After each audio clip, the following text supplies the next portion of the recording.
शंभू बाळा, हा आपला देव महादेव. या महादेवानेही खूप कष्ट घेतले, खूप लढाया केल्या, दुष्टांचा संहार केला, प्रसंगी विष प्याले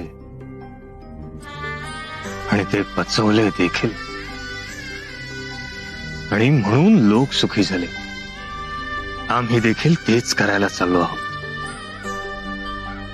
शंभूराजे, तुम्ही आम्हाला म्हणाला होतात ना, स्वराज्यावर आलेल्या संकटाचं डोकं कापा म्हणून. आम्ही त्याचं डोकं कापतो आणि तुम्हाला पाठवतो. आपण ही गोष्ट कोणाला बोलायची नाही बरं. नाही बोलणार.